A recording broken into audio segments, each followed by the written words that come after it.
Hello, everybody, and welcome back to the 88th episode of the Triboro Podcast. I'm your host, as always, Justin Alonso, joined by Nicholas O'Brien, and I see that you're copying me, Nicholas O'Brien.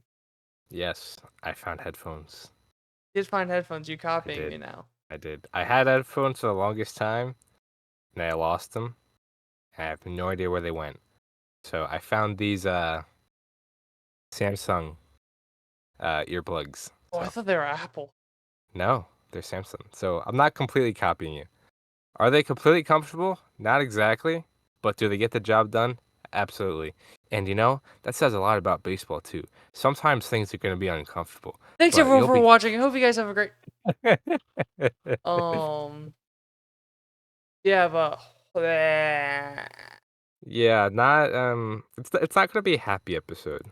Tell you that Yeah, much, ladies and gentlemen. It's very somber and very why, yeah. If any of you people have seen Daredevil Born Again, the first 15 minutes of episode 1 Don't, where don't, so and don't, so is grabbing X don't, character and don't, going, don't, "Why?" That's us don't, right now. don't make me. Don't make me think of that. Anyways, But on to Bronx. That one is drilled deep to right field. There it goes. See ya. That ball is high. It is far. It is gone. This is 161st Street, Yankee Stadium. Transfer is available to the B and D trains. Hello, everybody, and welcome back into the Bronx, where this episode, 90% of the discussion will be due to injuries. So, yeah. let's start off with the hitters. The offensive injuries to the hitters. Because we only got two. Quick. One of them, okay.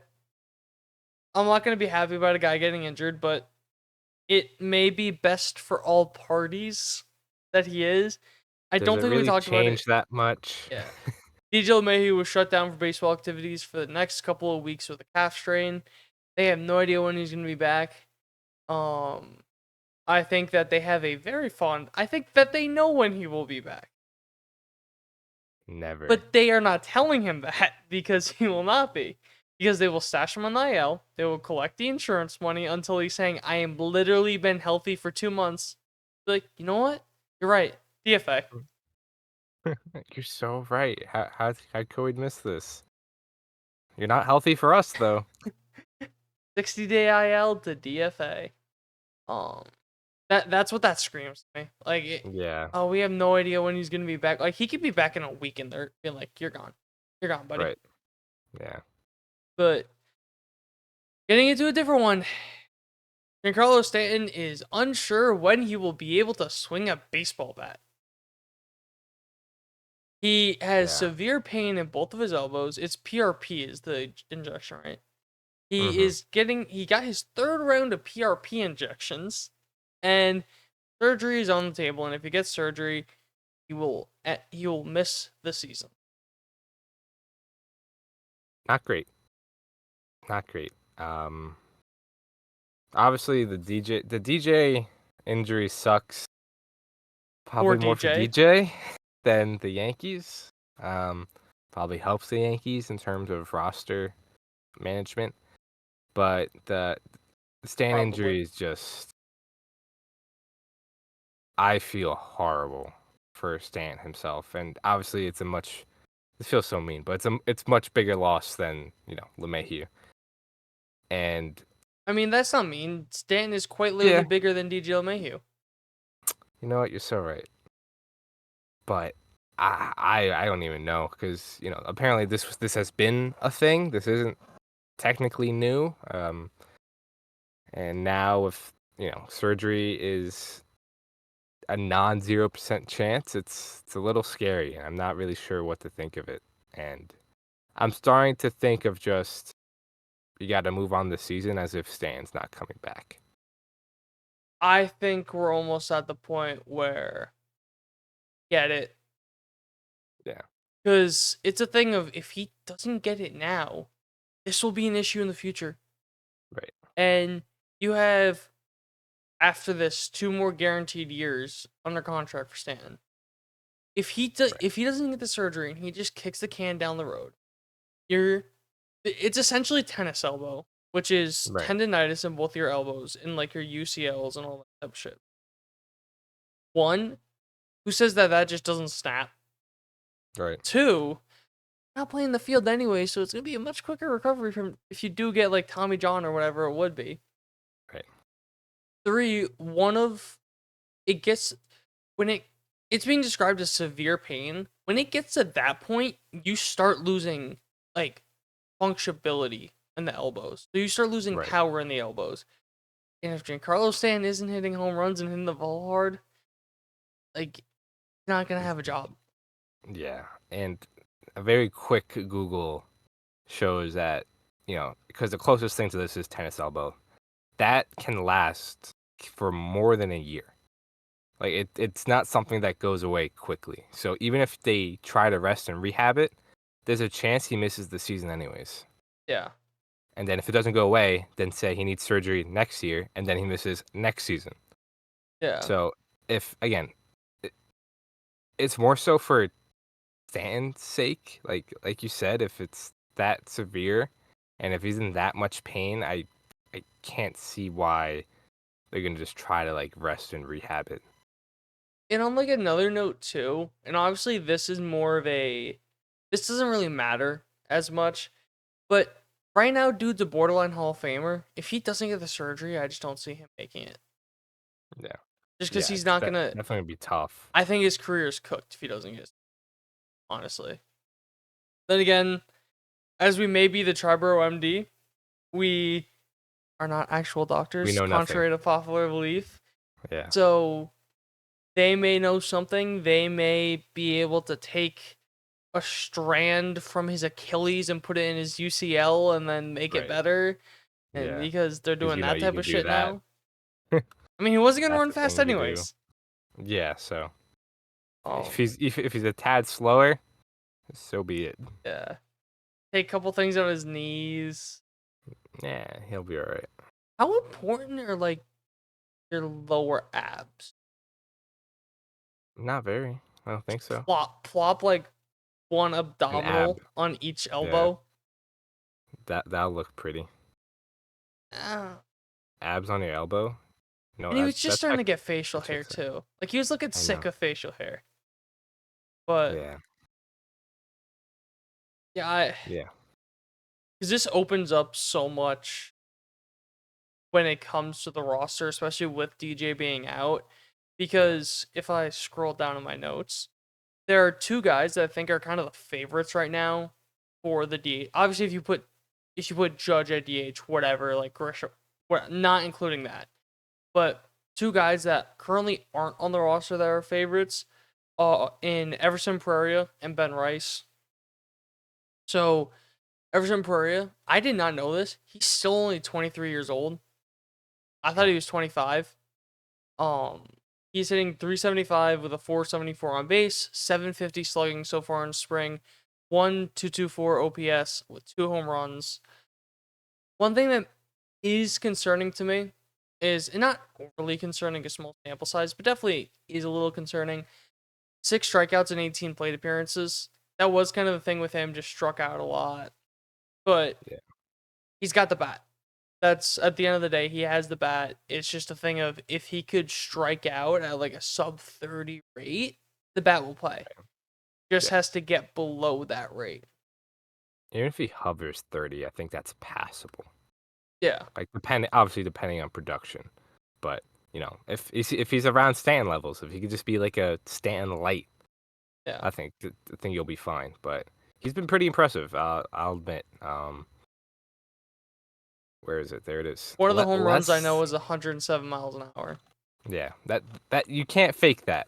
That's game power is something that obviously you can take away from spring training. And the other thing I'm looking at is the ground ball rate's only at 40%. Love that. And then he's obviously, again, small sample size, but 50% of his batted balls are fly balls. That will play. So exactly, that will play.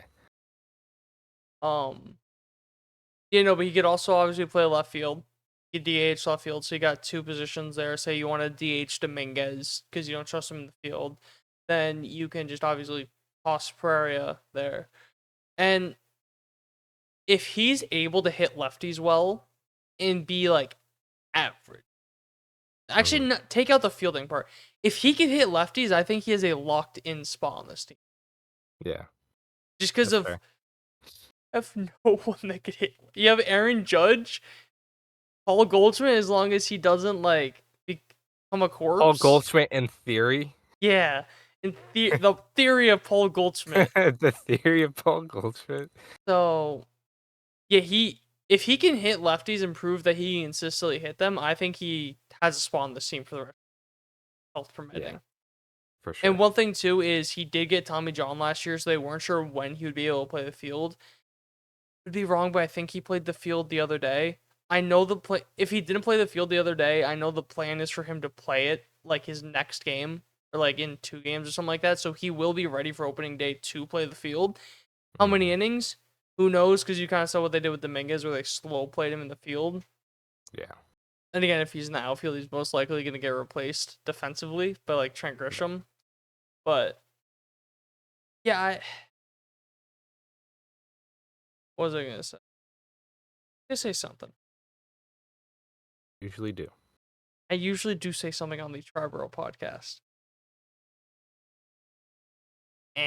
Whatever. It's going to annoy me because I'm going to say it and I'm going to have to come back later for it, but... That's what we do. Oh. Here. There it is. He almost... And this is not a fair comparison whatsoever. But he could have a similar career path to call it Mark Vientos. Who it's a guy that just mashes. Wasn't really the highest prospect. He was high up there. But he wasn't really the highest prospect. The fielding, who knows about it, strikes out a bit. But, like, if that guy could put it together, that guy will mash. And he'll just be this guy that'll hit 20, 30, 35 home runs. Definitely. Because, like, going into, like, last year, he wasn't really seen as, like, the fix, right? Correct me if I'm wrong. In Vientos? Oh, yeah.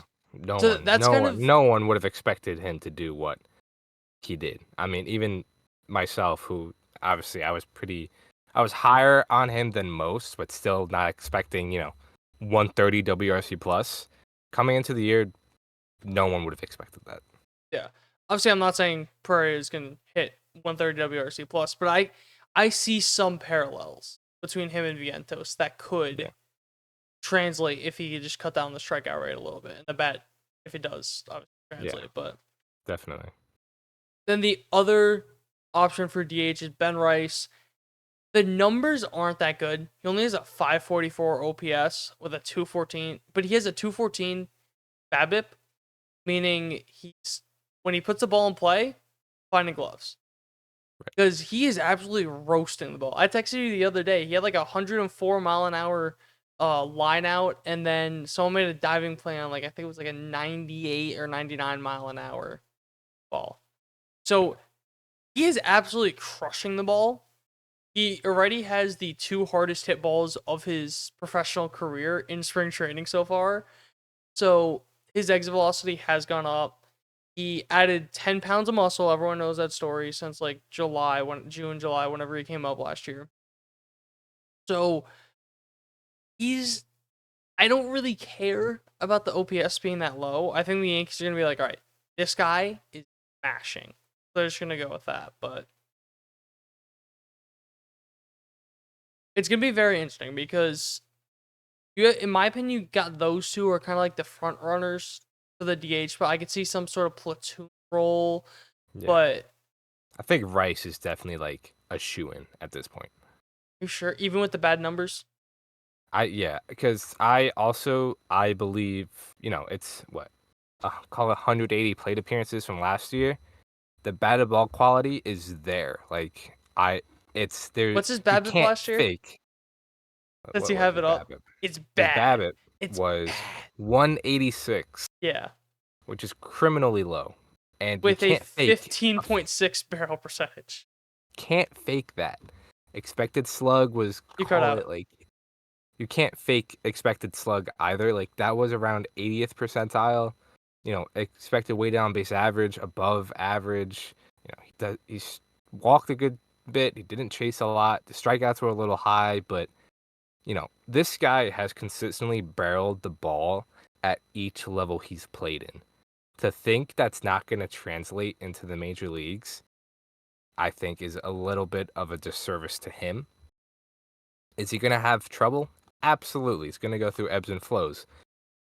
But I truly think that Ben Rice can be a contributor this year, especially given that I truly believe he's going to get some runway. Yeah. If he doesn't, that's ridiculous. Because all That's you the other hear is I really can't see who else. the only other guy really is like Pereira. Right. And But even then, like the thing with Ben Rice is he is the weirdest utility piece that you've ever seen, but it Yeah. works so well for this team because he can Yeah. play DH, catcher, and first base.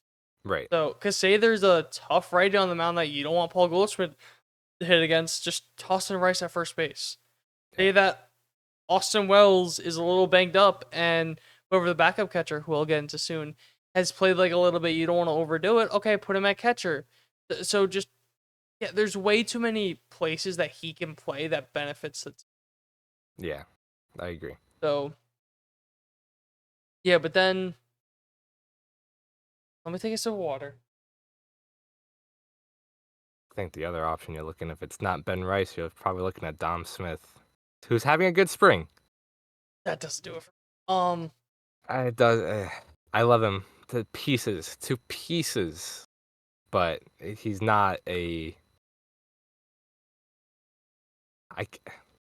He's not even like a part-time player. Yeah. He's like a quarter-time player. Yeah. Then getting on to the pitching end. I'm gonna build up to it. Tyler Mazdek That's shut down mean. with an oblique. What'd you say? I said that's mean. Yeah, because I'm sure non-roster invitee Tyler Mazdek is going to say that he's more important than the last two guys. Yes. Clayton Beater shut down with a shoulder injury. That could be a little concerning because it is the shoulder that he was dealing with last year. JT Brudabaker. I know that we mentioned he got hit with a comebacker. I don't think I talked about the result. He broke 3 ribs. And Impressive. there's not a timeline on him, so I don't even know. I was trying to figure out like general timelines. I couldn't find anything. Then the other two ones, Luis Heel, I'm pretty sure we talked about him being out. Yep. Have a diagnosis. He's out 6 to 8 weeks with a high-grade lat strain. You got to do 8, in my opinion. When it comes to like a lat strain for a pitcher, especially a high-grade one, even I'm not sure if you heard the dogs barking for half a second, but they agree. You got to play that slow. You got to take your time on it, and especially with the other one coming up. But this was part of the reason I wanted them, that if Kyle Tucker was a player for the Yankees, if they included Luis, if the Astros said Kyle Tucker is yours, give us Luis Heel, this is part of the reason why I would have done it. He has had a lot of injuries throughout his career, and there's a reason why we talked about Clark Schmidt versus Luis Heel, and I'd probably lean a little bit more towards the Clark Schmidt side. Yes, Schmidt's dealt with his injuries, but I think he's a more refined pitcher, and I think he's more healthy overall than Luis Heel. Mm-hmm. Then getting into, it is, call it a 98.5% chance that Gerrit Cole is getting Tommy John. I don't think a second opinion is doing anything. Like, I get what they're doing, but... And at the same time, get the fucking surgery, dude. Like, as much as it sucks, as much as I love Gerrit Cole, you have to get it. Because you had the nerve inflammation last year that kept him out for the first couple months of the season. That can't be a coincidence that acted up. Because I was talking to my dad in the car, and I said the thing of, like, just get the surgery. And my dad's like, but then you'd be out all year. But to me, say that Gerrit Cole, best case scenario, he misses 4 months. That's where I'm at. Do you really want Gerrit Cole only pitching for 2 months and then most likely gonna have to get Tommy John next year anyways? Right. That's what I was thinking about too. Like he already missed a good chunk of last year, right? You try to rest and rehab it again, which at this point doesn't seem feasible. But say that's what they do, right? He comes back again halfway through the year. So you've already missed combined a year worth of time. Probably more. Right.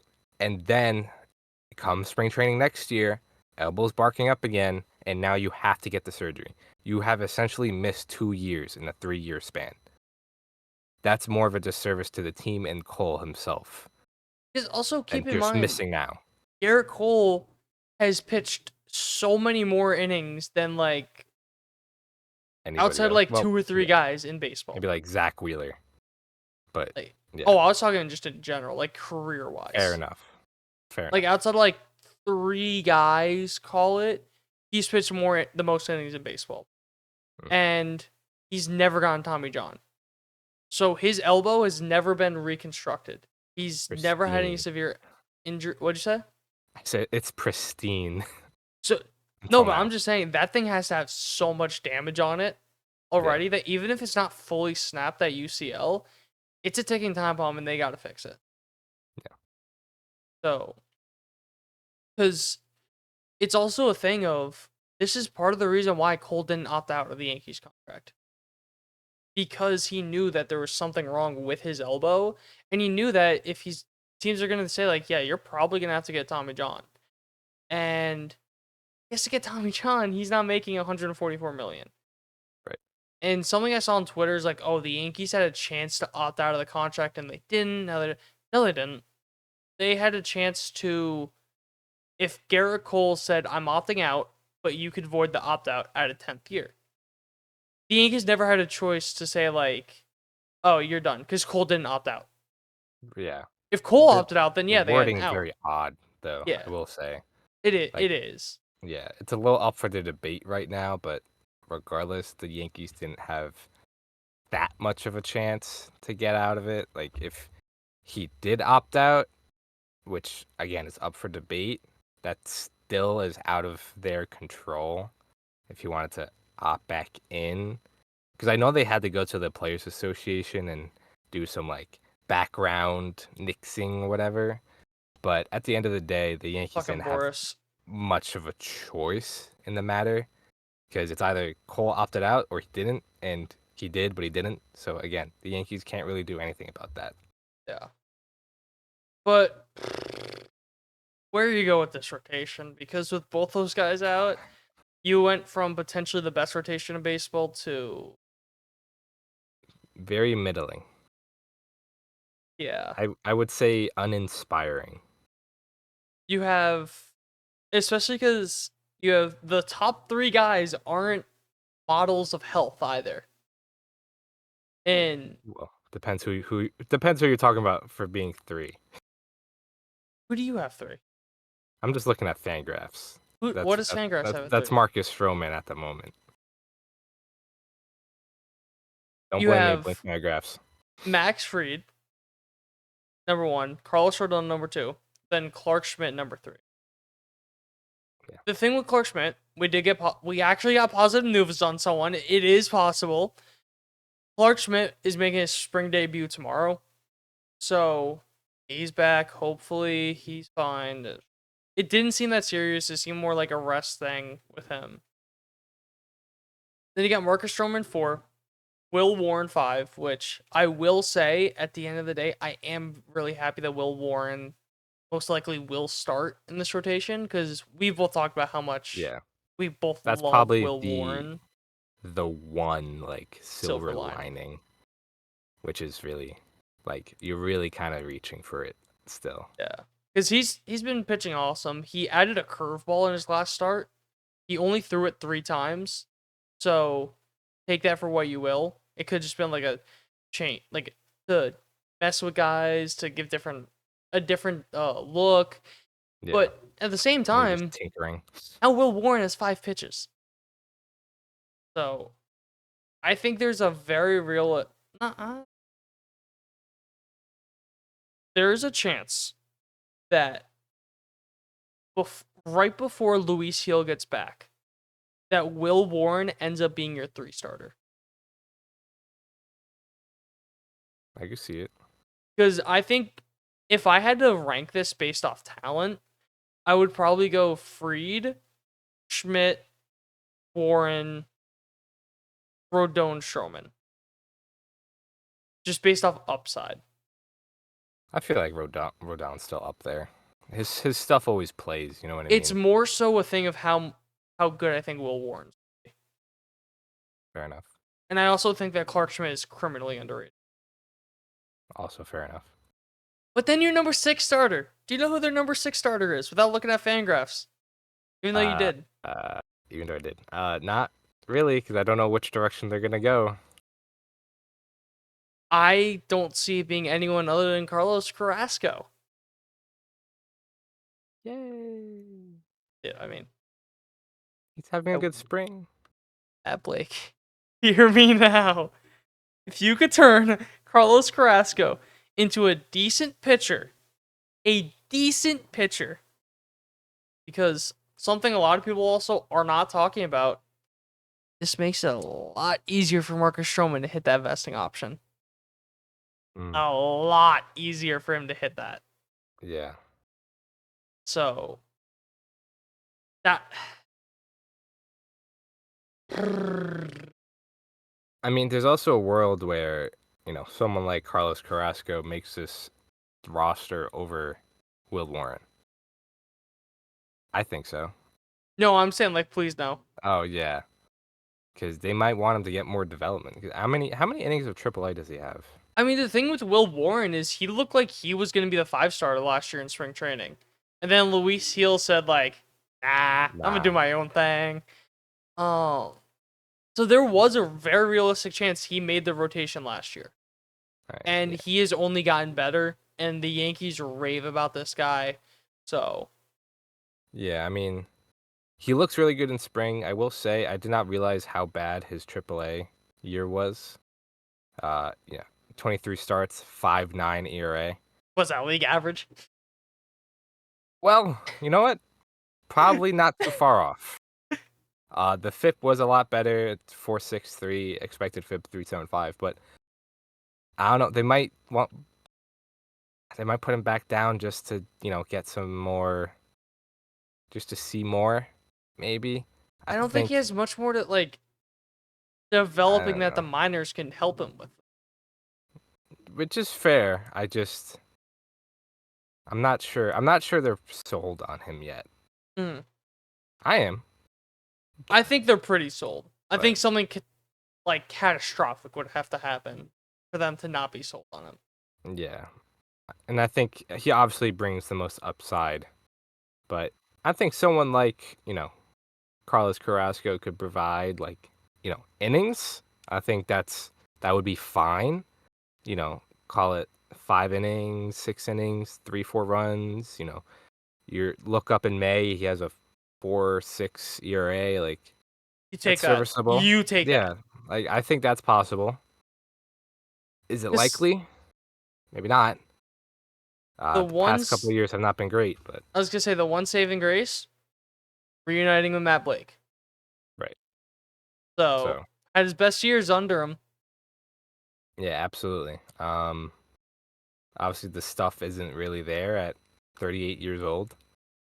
But I mean, are you looking at any of these other non-roster invites as maybe options? The Alan Winans. He's probably your 7 Sean starter right Boyle. now. Yeah. Yeah, this starting depth really took a hit. I'm now just looking at it. Because you lost Poteet, you lost Chase Hampton, Tommy John, you lost Clayton Beater, you lost obviously Cole and Luis Hill. So you had that's 5 starters I just mentioned that you lost. Yeah. So. Yeah, it's. JT Brubaker's another guy that could have started. That's another guy that went down with a rib injury. So you lost a lot of guys.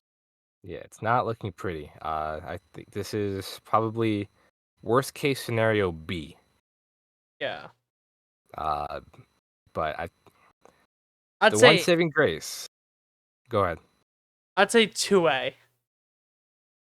2A. Worst case scenario, like 2A. Okay, fair enough. But yeah, this luckily the American League is still middling at best. So playoffs is certainly not out of the question, but the division is definitely in question, I think. There is one thing that could take the playoffs out of the conversation, and that's an injury to one particular guy. If that happens, I'm out. Like, this team is cooked. Oh yeah. But as long as you still have that guy, and he's in his prime, and he's hitting as well as he does, I'm not saying his name. I think we could all know who I'm talking about. As long as he's still on this team, I still have hope in this team. I still have faith in this team. But if he goes down, nope. Nada. Zilch. The end. Yeah, I mean, this team already had questions offensively. Their starting rotation was obviously their anchor point, I would say. I think that's definitely the direction they went after losing out Soto, was more the run prevention, which went into the starting rotation. But now that took 2 massive hits. I still think this bullpen could be solid, but now my worry is that they get overworked. Because, is Marcus Stroman going to provide you 6 innings a night? Carlos Rodon going to? I think this puts a lot more pressure on Rodon, I think, than anyone else. Yeah. Like, say what you want about, like, he's been a serviceable pitcher, but he has not lived up to the contract. This is a year you need him to at least resemble some form of the pitcher that you paid for. And also for him mentally, with Gleyber Torres gone, he's now public enemy number 1. Oh, He is now 100%. in everyone's crosshair, so he has to pitch well. Yeah. So Absolutely. I made a list of trade options and free agent options. I'm not saying these trade options are realistic for some of these guys, but I kind of just listed off a lot of the guys that were lower on depth charts that, like, you've heard a bit, may have had success in the past. But number 1, I think that these are the most realistic out of the options. That being said, I don't think either are going to happen. But either Dylan Cease or Michael King for the Padres. They've been talked a lot about in trade rumors. Bring back Michael King. We know how much the Yankees love him. I would absolutely love bringing back Michael King. That'd be kind of funny. But yeah, you get those 2 guys. Maybe Luis Castillo. I feel like the Mariners kind of like backed off on trading him, but they were Yeah. a lot of talk about trying to dump his salary. Taijuan Walker, right? Taijuan. He's the projected 7 starter for the Phillies. So maybe that's at least what Fangraphs said. No, I'm just shocked that you mentioned him. Period. Just a guy that's had success in the past. Maybe they bring him in just for a depth role, not for anything crazy. Same thing with Bryce Elder with the Braves. Like, that 7th kind of guy, not really that high up. Maybe like you get him for your 21st strength prospect, something along those lines. Dan Dunning for the Rangers. I think he's like 6 or 7, but I also don't think the Yeah. Rangers are going to do it with just how fragile their rotation is. But Yeah. he's a guy that, like, if you give him a great offer, who knows? Those are kind of all the trade options I had. I would absolutely kill for Dylan Cease, Michael King, or Luis Castillo. Don't think it happens though. Not And you also happening. don't want to Yeah. see Luis Castillo's numbers in the cold. Yeah. What was it? Him and John Lester, that graphic that's been going around with think like the so. numbers in the weather. But yeah, Luis Castillo does not pitch well in the cold whatsoever, so that would make me a little nervous about a potential October run. But at this point, you just need innings. You just need to Yeah. munch those innings. Also, how much of his numbers are affected because of Seattle's ballpark. So, I don't know. I'd love any of those 3 guys, though. But But none of them are happening. yeah. The only one that I could the most realistic, and realistic is in heavy air quotes, is Michael King, just because they loved him in the past. The salary's not that high. Pretty sure only has 1 year left on his deal, so he would be a little cheaper. But yeah, I think the more Taiwan Walker, Bryce Elder type, those types is a lot more realistic. Just guys that they may not make the team, may not have options. So yeah, you need to get rid of them one way or another. But then I'm really about to mention some of these names. Getting into the free agent options.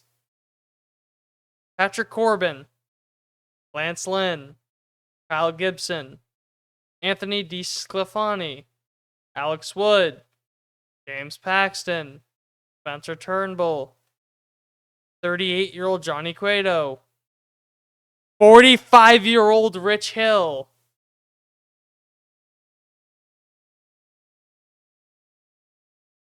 Yeah. Not great, Bob.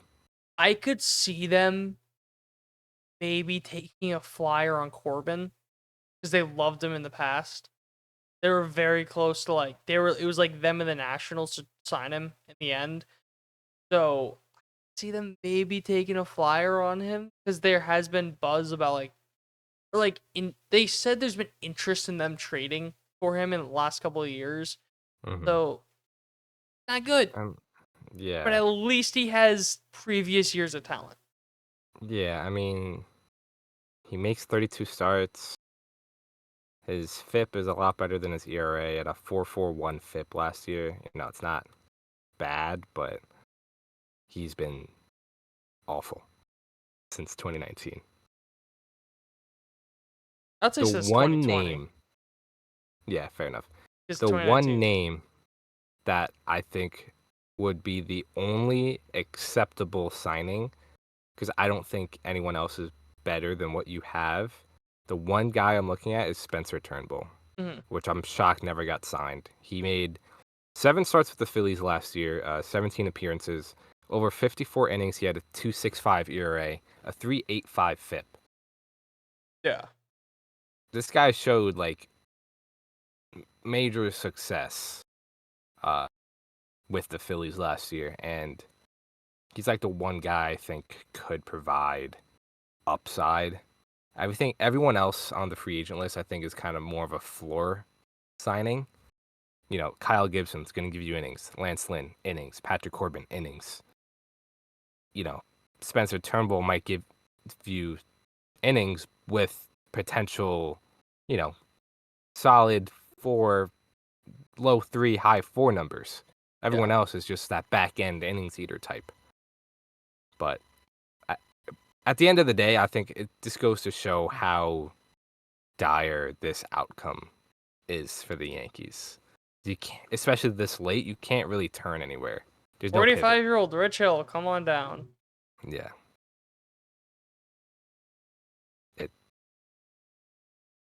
This sucks for the Yankees and everyone involved. It's worst case scenario B, or whatever you said, 2B. 2A. 2A, whatever it was. It's rough.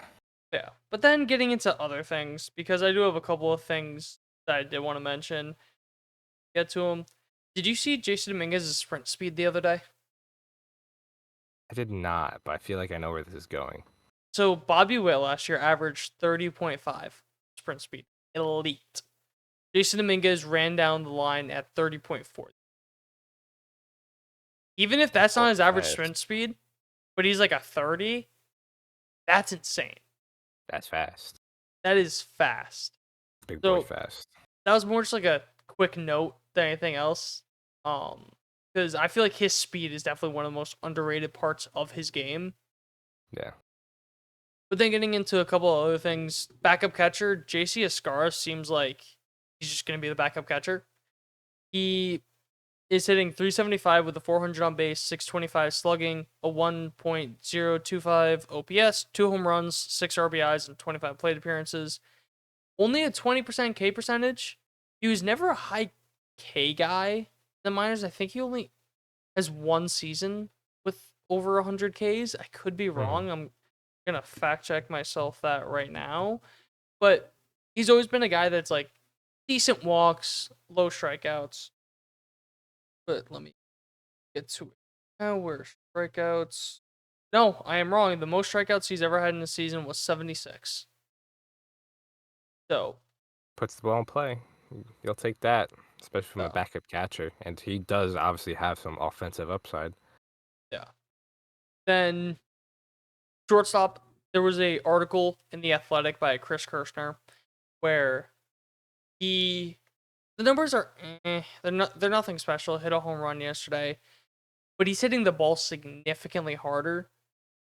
Only Nolan Arenado has added more bat speed in spring training compared to last year. So his bat speed That's good. has gotten a lot higher. He talked a lot about how he wasn't balanced in his legs, where I didn't write it down, but I think he was leaning a little bit too much on his back foot. It wasn't like 50-50. So that would cause him to like swing out of his shoes, not really Right. be able to get power because of that. And then he said like when he went into the playoffs, he kind of just balanced. You saw a lot more of that. You saw the bat speed go up. And he's focusing a lot more on just keeping that balance now. So who knows? I Yeah. don't understand how a hitting coach doesn't notice that. I don't understand how he doesn't notice that. But yeah, if he could keep that balance, keep like the tweaks, I think that you could have a pretty. If he, I've been saying it. If he is a league average hitter, he is an all-star. So That's fair. he is a very valuable player if he is a league average hitter. An all-star reserve, but an all-star nonetheless. Maybe he'll go from way below average bat speed to below average bat speed. Big improvements. He'll go from 17th percentile to maybe 35th. That's huge. Um, but then just getting into the third base situation, I have one line on this. Oswaldo Cabrera seems to be in the lead. Like You think so? that's really it. Brazos had like a solid spring, whatever, but seems like it's Oswaldo's job to lose, which I am not a fan of, just because I think he brings so much more value as that rover. But then Yeah. only two more guys, yeah. Last two guys I wanted to talk about were George Lombard and Spencer Jones. So George Lombard has 2 home runs, 912 OPS. He's only 19 years old. People are calling for him to start on opening day. No. People are legitimately saying, like, should he start over Anthony Volpe opening day? Silly geeses. That's just not happening. Definitely a name to remember.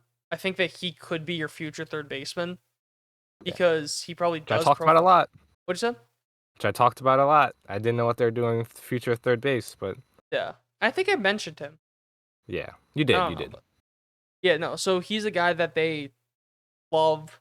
It'll be very interesting to see if they do it. But then again, he's also 19. He's probably a year or two out. Like, I don't really like Probably a that. few years out. That's the thought process. The far future in third base, but third base nonetheless. Whatever. But he also was drafted out of high school, first round pick Right. last year or 2023. Just a name to remember going forward.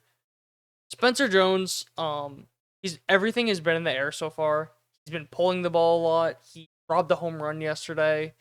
He has a 1.064 OPS in 22 plate appearances. But do you know the most concerning part? How much has he struck out? In 22 plate appearances, I want you to guess. 12. 10. Damn. So a What's- near what's- 50%. what's that Yeah, like it's 50. 45. Yeah. Like 45-ish. That's the most, because people are calling for him to start too. No, you can't do with a 45% strikeout. Granted, small sample size, but a 45% strikeout percentage in spring training, that's not going to play. We talked all offseason about how Spencer Jones could be an awesome MLB player. Strikeouts are like he's got to cut down on them.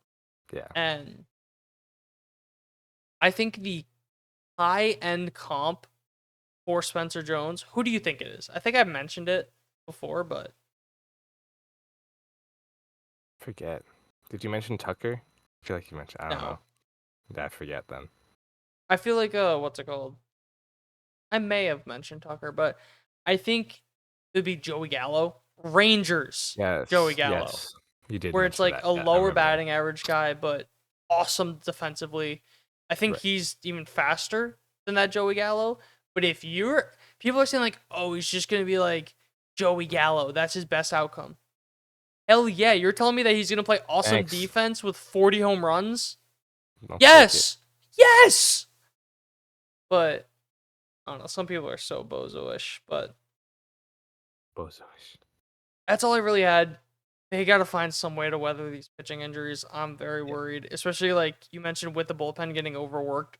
Something a lot of people aren't talking about. He only had one appearance, but Luke Weaver's velo is a little down. So All right. don't know what Hopefully happens that there, builds. but Hopefully it builds up. yeah, because it only was his first appearance. That happens, or like guy's Yeah, first appearance, absolutely. whatever. But also, he's probably weird. He probably thinks it's funny or Yeah. something like that. This is But probably part of the plan. Come on. yeah, but that's all I got. Unless you had anything else. Yeah, it's like this is pretty bad. Obviously, at the end of the day, no Gerrit Cole for the year. Kills a lot of momentum, expectations, all that. So, but again, no one's. I feel like you hear managers say it a lot. No one's gonna feel sorry for you. Everyone deals with injuries. You kind of just Especially need for to the New move York on. Yankees. Right. Hopefully Marcus Stroman is a serviceable pitcher. For Hopefully Will 139 Warren- innings. Yes, specifically. Hopefully Will Warren shows something, but I think at the end of the day, I think you're really going to lean on Carlos Rodon because Max Fried is going to be Max Fried, but I think Carlos Rodon really needs to show something that he hasn't shown as a Yankee just yet. But it's really all I had. I mean, Max has like quietly maybe been the best pitcher in baseball over the last 4 years. Yeah, exactly. So, tough day in Bronx. No. And Don't we'll go worry. into another tough day. Yeah, it doesn't get all that much better, but we'll see you in Queens.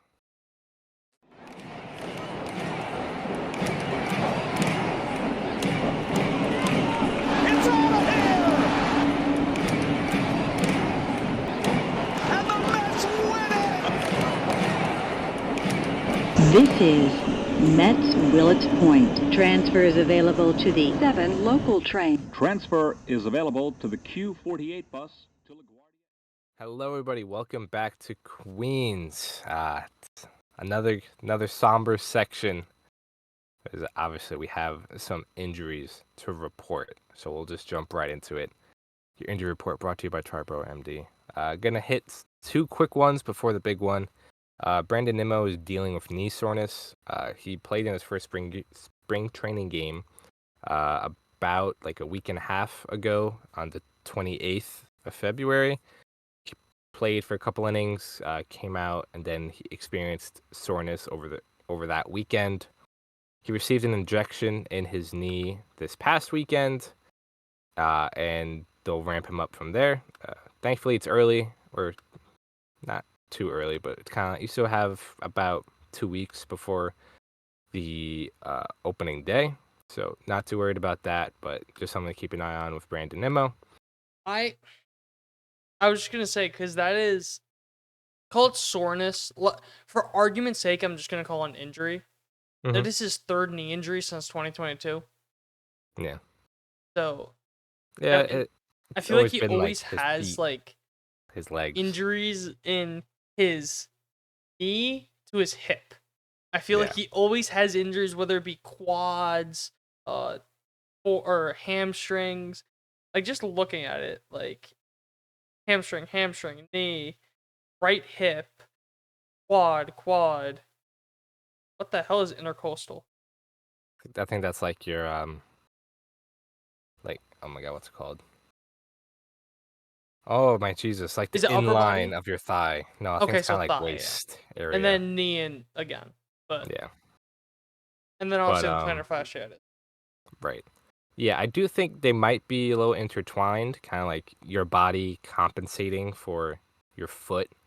So that might be a reason for it, but Especially with how big your lower body is. Like, right. you have so many muscles that naturally you're going to overcompensate with other muscles. Yeah. So thankfully, he kind of got into a game early, and this might be a blessing in disguise that like this popped up now and not, call it today after he played his first spring training game, because that's usually what he's been doing. He gets into spring training games late the past couple of years. He got into one pretty early this year, so maybe it was by design, kind of like, all right, get in early, so if anything pops up, we can take care of it before opening day. But regardless, knee soreness, received an injection, and then we'll go from there. Starling Marte, another knee soreness that he's been dealing for, I don't know, since June. So don't really know what to take of that. I think He signed the contract? Yeah, I think that's just Starling Marte's body kind of failing him a little bit. He hasn't played in a game yet. I think he has taken live ABs once or twice. So don't really know what to make of it. I am going, until I see him play in a game, I'm going to assume he is going to be injured come opening day. Probably start the season on the IL. Maybe that's why they grabbed someone like Alexander Canario to kind of take up that right-handed DH / backup outfield spot. But regardless, don't know what's going on with Marte. I think that's just kind of where he's at in his career and his age and all that. So not really much else to report there. But quite possibly, I would argue the worst injury yet to the Mets.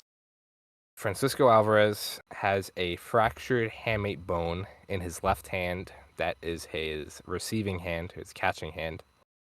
He was reported to get surgery, and then he will miss 6 to 8 weeks. Thankfully, he got it now. Spring training, there's still about 2-ish, 3, almost a little less than 3 weeks left. So in season, he might, if all goes well, he'll miss 3 to 5 weeks, which doesn't sound terrible. It's not too bad, but I'm usually pretty optimistic when it comes to injuries, but this one's worrying me quite a bit after doing some digging, and just hearing other people's reactions and kind of like what this bone really means, because I did not realize how important this bone could be. It's kind of like, from what I've seen, it's kind of like here. It's like this part kind of connects the wrist to the hand. Right now. I'm just getting an image of one for the left It's hand. very small. It's like, I don't know, that big maybe. It's very small, but it allows for like kind of quickness of like closing the hand. Yeah, let's get that up there. Let's see. It wants to I don't think it's gonna focus. It's because my thing is, I can't change it because Discord, and then you guys will see behind the scenes too. It's okay, but yeah, this injury has notably zapped guys' power, because how this happens really, and sound like it happened purely because of a swing. When you're holding a bat, right? You're holding it like this. If you're holding like this, the knob of the bat is resting on that bone or like around that area right here. So all it takes is a bad foul ball or a bad swing for it to crack and fracture. And then because this surgery, you remove the bone completely. There's no you just take it out. So as a catcher, obviously it's his left hand, it's his catching hand. So, being able to like snap the glove and catch is rough. It might be a little tougher for him. And then, like I mentioned, it's notably zapped the guy's power. And it's like one of those injuries that linger. So even when he does come back, I am not expecting a lot from Francisco Alvarez offensively. Yeah. You want to hear really quickly a very weird story? So Andrew Benintendi broke his hamate bone twice. Once when he was a freshman in college, and then I another did time hear about this. with the Yankees. So when you said they removed it, I was like, what? Because I knew it was the hamate bone. It regrew. Yes, I read up on that when I was looking at other people who had this same injury. What? Your bones I can don't do know. that? I mean, he just drank a lot of milk. Dude, I'm thinking of the I don't scene know. in Daredevil where Karen's talking to the nurse. Where it's talking Mhm. about Punisher just being too angry to die. Where she's like, Mm-hmm. he just didn't want to die. That's Yeah, the hamate that's the bone. bone. That's It the just hamate did not bone. want to die. Yeah, but thank you, Justin, for the segue. Because there are 4 notable players, including Andrew Benintendi, who have had this injury. All of it has happened in season, so the timetables are different. The earliest one I found was Giancarlo Stanton actually had it in June of 2015. That ended his season. He never came back from that after June. I think it's kind of like the end of June, so call it like July. That ended his season. Jose Ramirez had it in August of 2019. He came back for I think 1 or 2 games, and that took basically a month to come back from.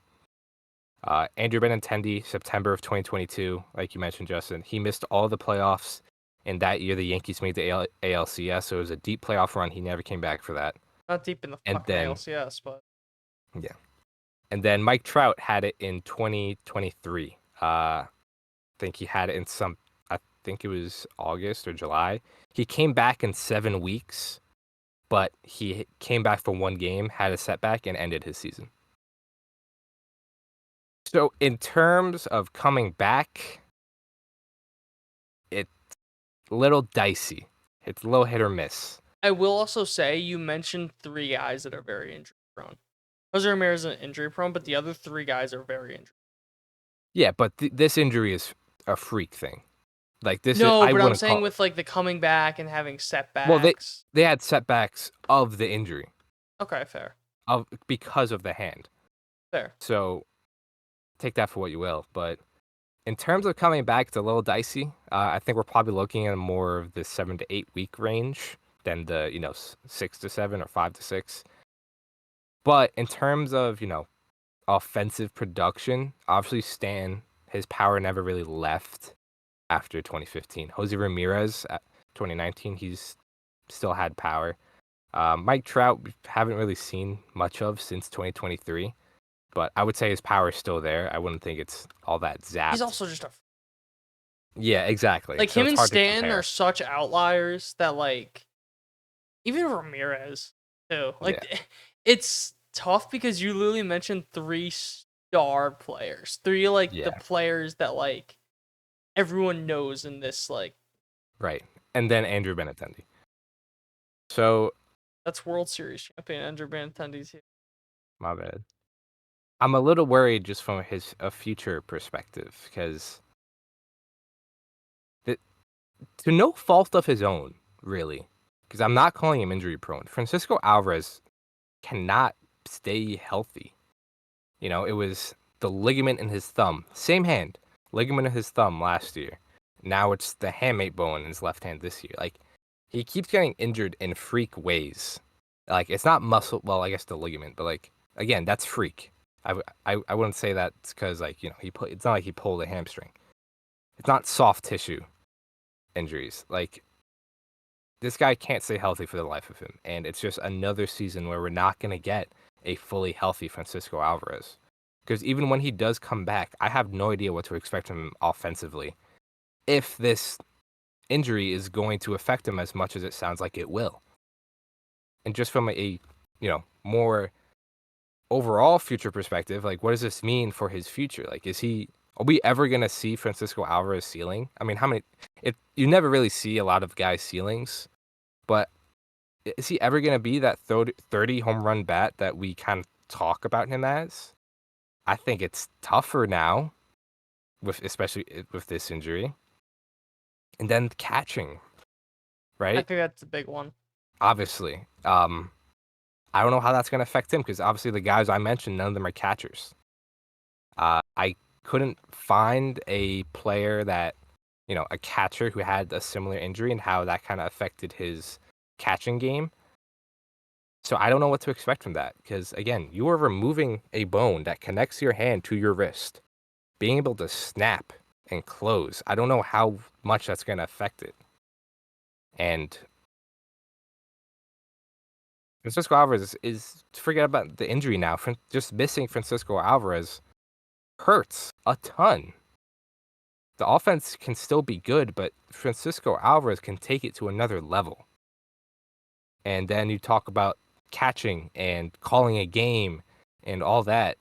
So many of these pitchers on the staff have so much confidence in him at such a young age. It's incredible to see. And missing that is going to hurt a ton. I think that the catching is infinitely more of a loss than the bat. Yeah. As awesome as the bat is, like, it's so good, we love it. But you saw what happened last year when he was out. You saw what happened to the pitching staff. The ERA went up like what, a point and a half, something like that. I think a lot of that also has to do with Omar Narvaez being one of the worst catchers in baseball during that period of time. Fair. But still, he does bring it to another level. Yeah. And also you have how many injuries in the starting rotation? Correct me if I'm wrong. 2 or 3? 2. Okay, 2. Just 2. Yeah. It's Montas and Manaea. Still, but Yeah. it also wasn't the strongest rotation going into it. There's a Right. lot of question marks. And for this rotation to reach its peak, they needed Francisco Alvarez. Because you knew, even if he wasn't producing with the bat, because he does have a tendency to go hot, cold, hot, cold, hot, cold, you knew he was going to produce with the glove. He was going to produce behind the plate. He was going to give those pitchers, as you mentioned, that confidence. So, really does suck. I think it's a much more of a loss for the rotation than it is for the lineup. I think that's fair. Because even when you think about it, like, yeah, he had a couple of moments last year. Most part, you didn't really have him as a bat in the lineup. You know what I mean? So it's not like he hit 30, 35 home runs last year, and now you have to try and find a way to replicate that. So it's much. Do you think the ligament could have anything to do with why he broke the hamate? Where it's like a thing like makes kind of like his hand a little weaker? I don't know because like it was his thumb, so like if he Very different, yeah. tore a ligament in his thumb, but then he broke the bone Complete over here. opposite side, yeah. Yeah, and like it also just sounds like a freak thing. Because, like, you rest the knob of the bat right here. So it's kind of just like, it just takes, again, a bad foul ball, a bad swing, just presses hard enough, it just cracks. Yeah. I also just think it's wild that they just remove it altogether. Yeah. But, again, that's neither here nor there. It just sucks. And it sucks even more, again, because this is the one position that the Mets do not have depth in. This is quite possibly the worst injury of a position player, or forget it. This is the worst injury the Mets have gotten news of By far. And it makes it 10 times worse because there's no depth to replace it. Luis Torrens, love him, good backup catcher. I really don't want to see Luis Torrens 5 out of 7 days of the week. Defensively, he's great. Offensively, he's not gonna give you much, but what you're expecting from Luis Torrens is, if he can hit 260 with like a hovering 700 OPS, I think you take that for as long as Alvarez is out. As long as he can flip the lineup over is really what I'm more concerned about. I mean, he can run into a few home runs. He has above average. He had an above average exit velocity and hard hit rate last year, and he strikes out at like a average rate. But Luis Torrens is not a starting catcher, and defensively he's solid. He's not as good as a framer as Alvarez is, but he does control the running game a lot better than Alvarez does, and the blocks are below average as well. So, and then after that, after Luis Torrens, this is your depth. It's Jackson Reitz, who has 8 major league games under his belt. Chris Williams, who has never made the major leagues. Hayden Sanger, who has never made the major leagues. We hate and people then, with the name Hayden. honestly. And then after that, it's free agents. Because after that, you got because that is all. Then you have also Matt O'Neill. I really don't consider an option whatsoever. But after that, you have, double A guys. This would have been a perfect time if Kevin Parada showed a resemblance of the first round draft pick talent that he was. This would have been his time to shine. But unfortunately, he has been brutal offensively and defensively ever since he's been drafted. He's had, let's see, altogether, he's had one, like, massively above average offensive season, and then one slightly above average, and then one below average. And then again, his defense is pretty bad. He can't control the running game. He can't throw guys out. So he's not an option at all. Then again, free agents are James McCann, Yasmani Grandal, and Yan Gomes. I don't think they will go a free agent for, call it what, 30 games, 30, 40 games. I doubt they're going to sign somebody just to dump them in, again, 30, 40 games, because if you didn't trust Luis Torrens as a starter, maybe, but I think they do, because they kind of did last year while Alvarez was out. If they do go free agent, I think the best option is Yasmani Grandal. If you thought, yeah, exactly. Let's revive his career. If you thought Mark Vientos was slow, holy crap, Yasmani Grandal can't run for shit. Dude. But what Yasmani Grandal does is he has above average exit velocity, above average barrel rates, above average hard hit rates. He chases at a good clip, above average, whiffs above average, strikeouts above average, walks above average.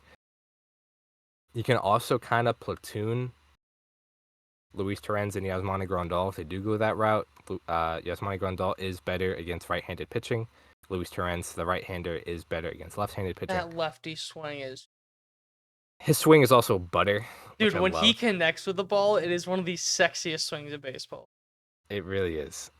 But, alas, I don't think they're going that route. So, Jackson Reitz, Chris Williams, or Hayden Sanger is probably the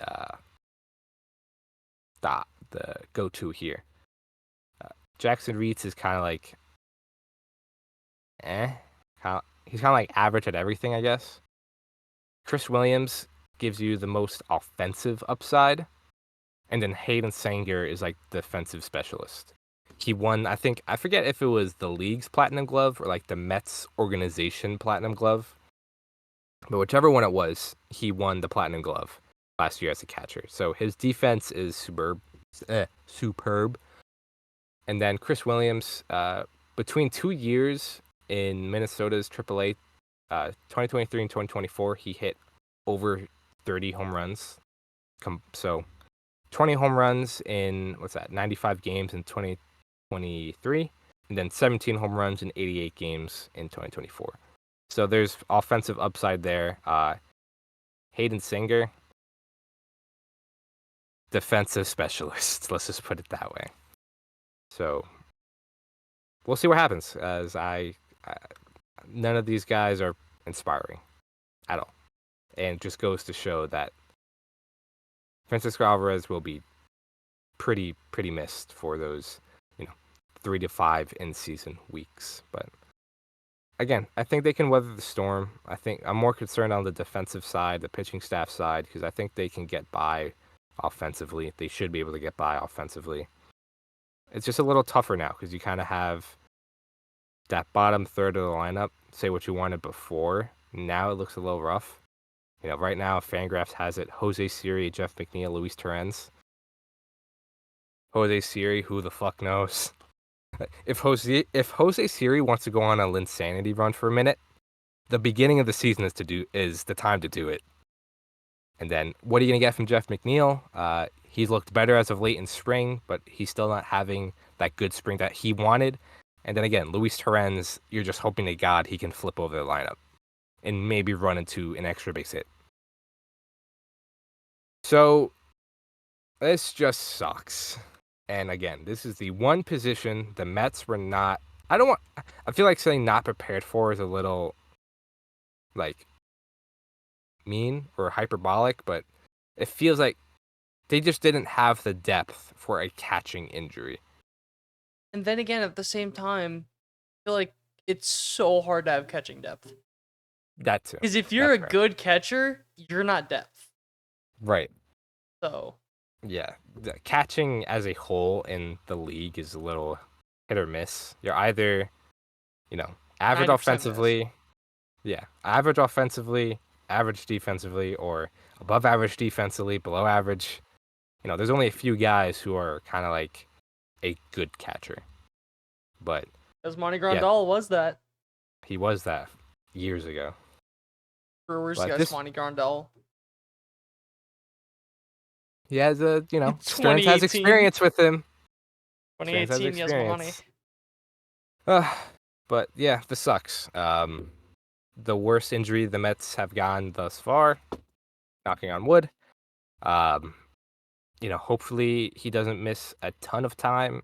Hopefully by May we're seeing Francisco Alvarez back. But again, I do not know in what capacity we will be seeing him, offensively or defensively. So that will remain to be seen. But any other thoughts on Francisco Alvarez before we kind of move on?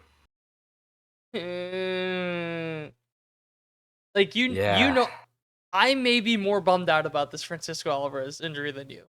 It's a very. You know how much True, I love yes. Francisco Alvarez, and you know how much I love catchers overall. And I think people undervalue the importance of the catcher position so much. Mm-hmm. And like, there's a reason why they can only play 120, 130 games, and they're still seen as so valuable. Yeah. At the end of the day, it sucks, but Patrick gotta move Bailey, on. you are a Met. Imagine? No, not happening. Playing two catchers at once. Yeah, you could do it. Anyways, moving on. I thought you were about to break news. The way you were looking No. down, I thought something happened. I got a notification. Just want to make sure. Just quick 2 roster notes. Sean Reed-Foley was outrighted to AAA. He was placed on waivers. No one claimed him, so he's being outrighted to AAA. Makes the bullpen picture a little clearer. He's probably not making the opening day roster. Hope we'll definitely see him at one point in the season. And then they signed Jose Urania to a minor league contract. Cool. More depth. Now, we'll get into some good news or good spring training notes. Brett Baty's a man on a mission, as he always seems to be in spring training and or AAA.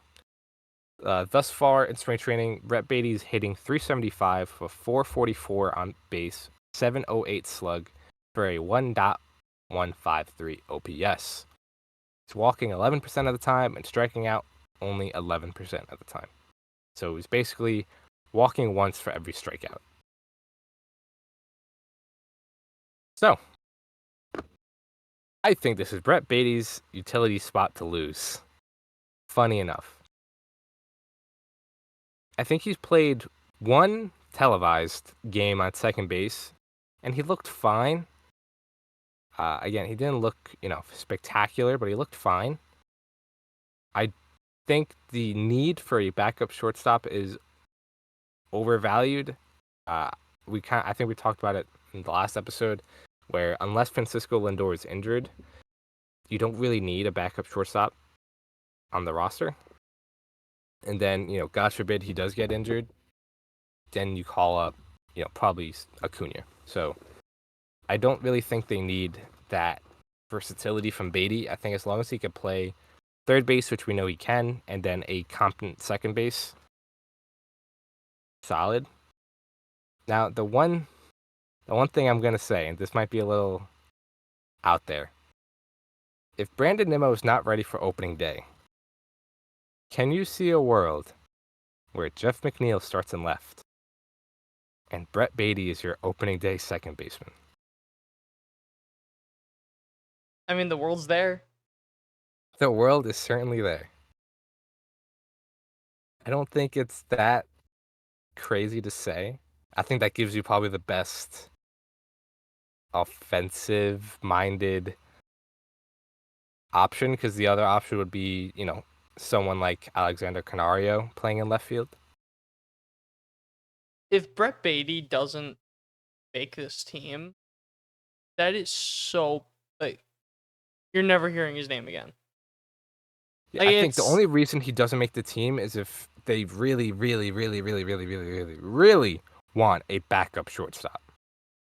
Which, if they really want a backup shortstop that much and he doesn't make it, that's... But it's... Because I'm just thinking, how many opportunities has Brett Baty had?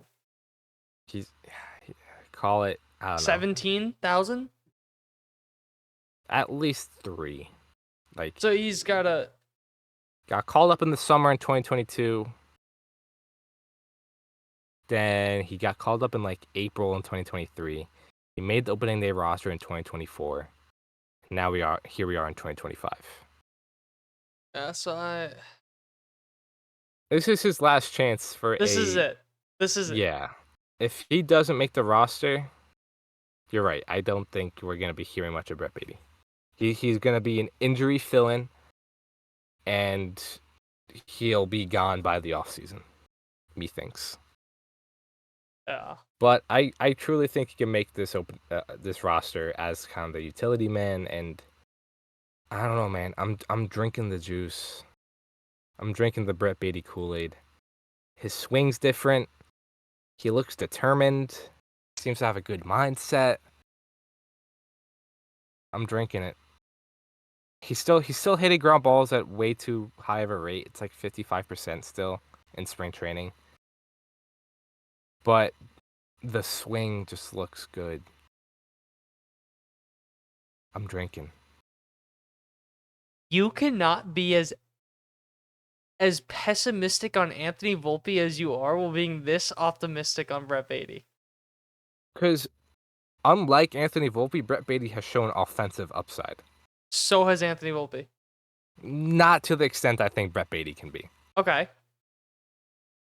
And as a utility infielder, that's a much less, it's a part-time role.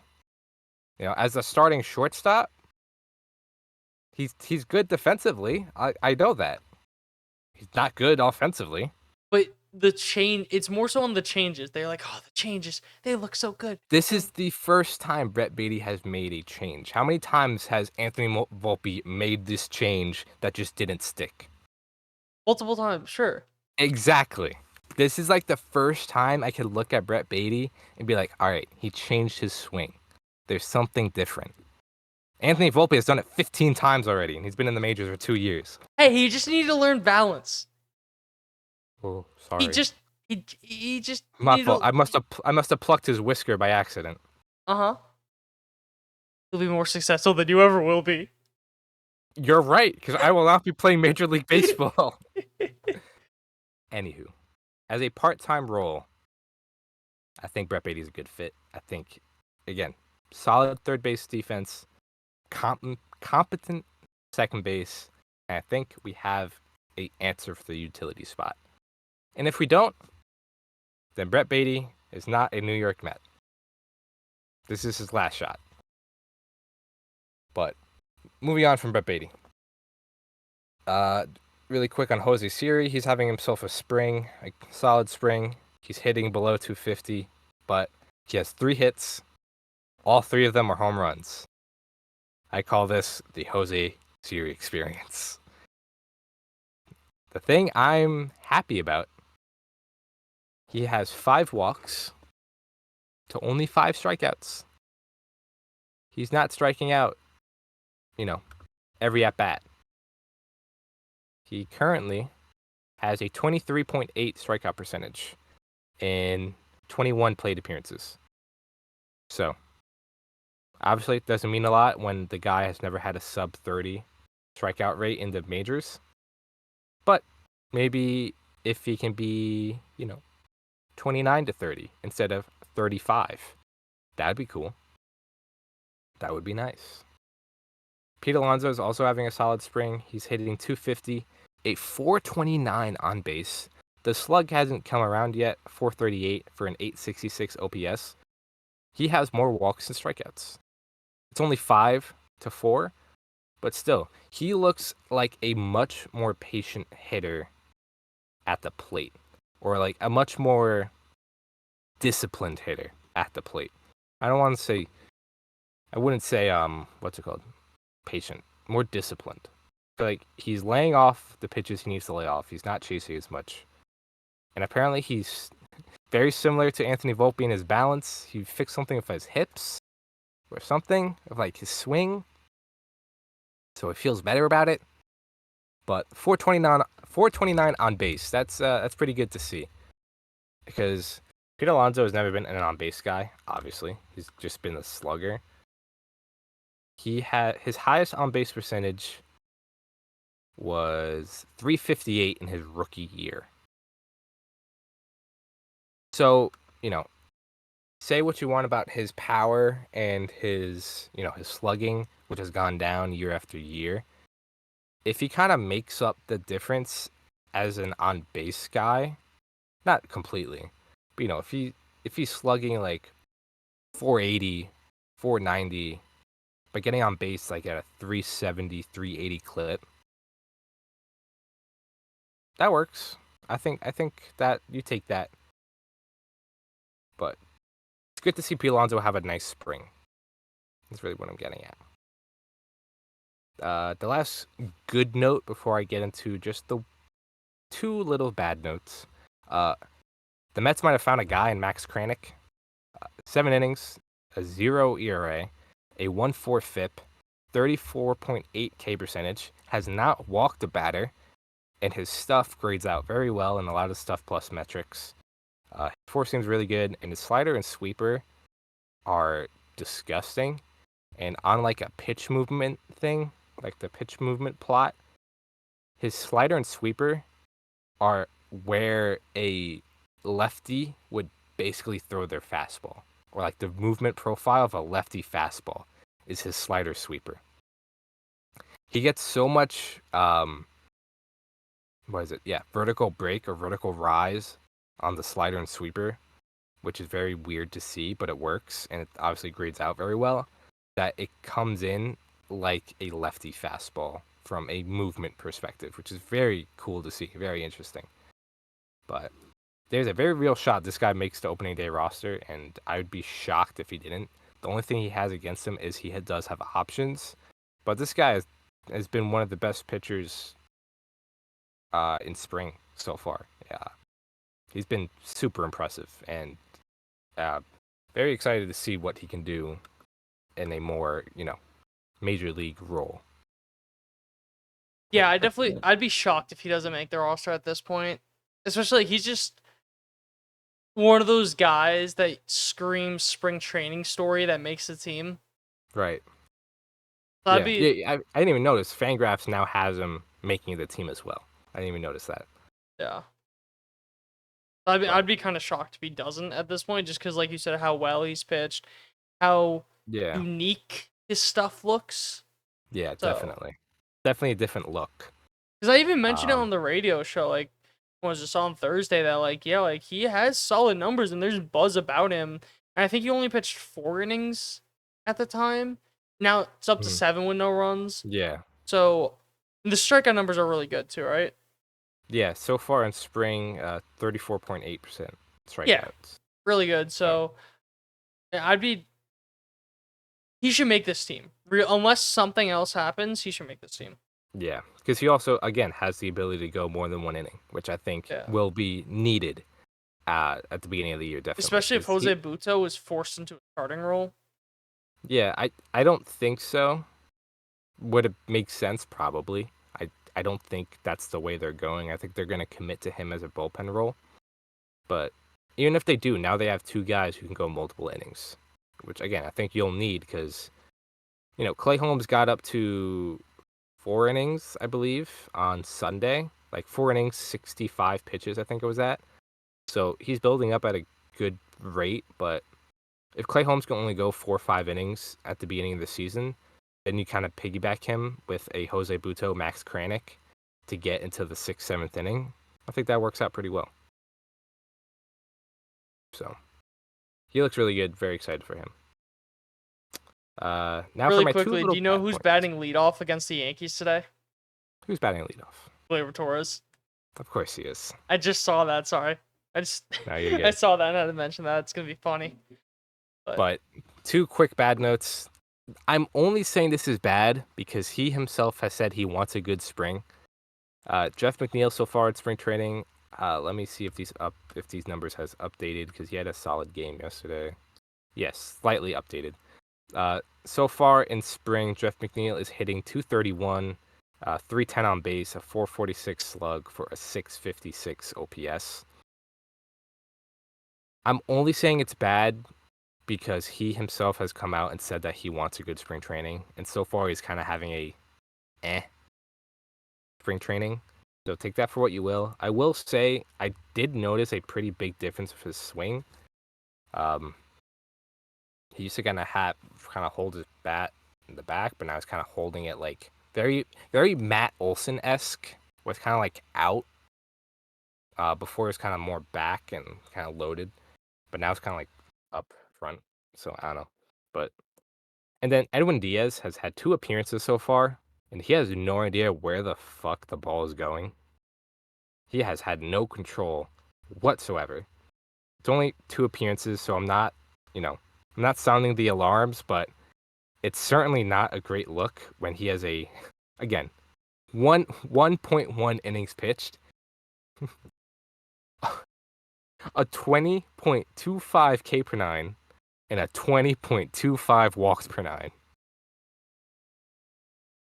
That's a 30% walk rate and a 30% strikeout rate. So if he is not getting outs, if he's not striking guys out, they're walking. And if they're not walking, they're striking out. So obviously there's time for him to improve and get his feet wet and feet under him and everything. But it's been a little bit of a stark, like, sit back, like, all right, he has no idea where the ball's going. It's a little concerning. But neither does the hitter. Exactly. That's the one saving grace. All right. After that, just some few It's gonna quick be notes. really quick. It's gonna be interesting too how that affects it with no Alvarez. If Luis Torrens is gonna be able to calm him down, because Francisco Alvarez, time and time again, has been able to kind of like tame the beast. I wasn't even thinking Diaz. about. I wasn't even thinking about that. I was more so if he's physically going to be able to catch that. Oh, yeah. You know what? You know what I mean? With how wild it is. Yeah, exactly. Edwin Diaz is a perfect example of the stuff is so good, he doesn't know how to control it. Because that was an issue with Chapman towards the end of it. Like, guys just could not catch him because they did not know where he was going. All right. Set up here. Why is the ball over there? Why did the ball just hit a kid in the 7th row? Yeah, exactly. But before we let you guys go, so just quick other notes. Kodai Senga, he got into a spring training game. He pitched 2 innings, successful debut. He looked good. He sounds healthy. He's tinkering with a sinker. Sinker looks cool. I like the sinker. I think it's a good pitch ad. Can help him get more ground balls. Good. Strikeouts, good. Kodai Senga, good. Some notable so far cuts from spring training. Dom Hamill, Brandon Sproat, Blake Tidwell, Justin Hagenman, Austin Warren, Kevin Hergert. Nothing too surprising. All of these guys, especially Hamill, Sproat, and Tidwell, AAA starters who could see this year. Definitely Sproat. Hamill, not so much. Maybe Tidwell, because his stuff graded out really well in his few spring training starts. And then Hagenman, Warren, and Hergert were just bullpen options that are not making the team. And then position players, Jet Williams, who wasn't going to make the team out of spring training. Drew Gilbert, who never got into a game. I think they're still kind of rehabbing that hamstring. Ryan Clifford, who still has a few years left until we see him. And then Jared Young, who was kind of in the competition for utility infielder, but not really. He will not be making the team either. And the last thing is, interesting enough, John Heyman put it out the other day about the Mets lineup construction. At least all the players have been told this is likely what the lineup is going to be, or the top 5 at least. It's going to go Lindor, Soto, Pete Alonso, then Vientos Vientos or Nimmo, and then whoever of the Vientos or Nimmo. Sounds like Nimmo's going to bat cleanup against right-handers, and Vientos is going to bat cleanup against lefties. Justin, what do you think of that lineup construction? At least the top 5. Very interesting because I don't have the numbers in front of me, Mhm. but I've seen arguments that your, I forget if it's second or third best hitter should be your 5-hole hitter. Mm-hmm. Because who does it have batting third again? Pete. Because the third hitter in a lineup sees by far and this is just across MLB, by far the most amount of play appearances with 2 outs and no one on. I think the 5th spot has like one of the fewest. I forget what it is. So like I've seen people making arguments about like lineup construction that like realistically like your second or third best hitter should be your 5-hole hitter. Right. So, and I love Vientos, obviously. So, like, him getting a majority of at bats in the 5 spot, I really like that. Yeah, I think Pete third is interesting because of like what you mentioned. Because I did see the same thing that With him being the such a third big spot, RBI guy. right? But it kind of also makes sense because like if no one's on base, Pete gives you it's either him or Vientos really, I guess. The like most all or nothing. Like if it's 2 outs, nobody on, you can kind of have them like, hey, just swing for the fences type of approach. Just try to get like a solo shot, whatever. Because So the thing with that's Soto or interesting. I don't Lindor, know if I love it. the But thing yeah, with go Soto ahead. and Lindor is like they will take their walks. Oh yeah, They'll take their just 100%. getting on base. But like Vientos and Alonso, they are trying to hit the ball out of the park every single at bat. right.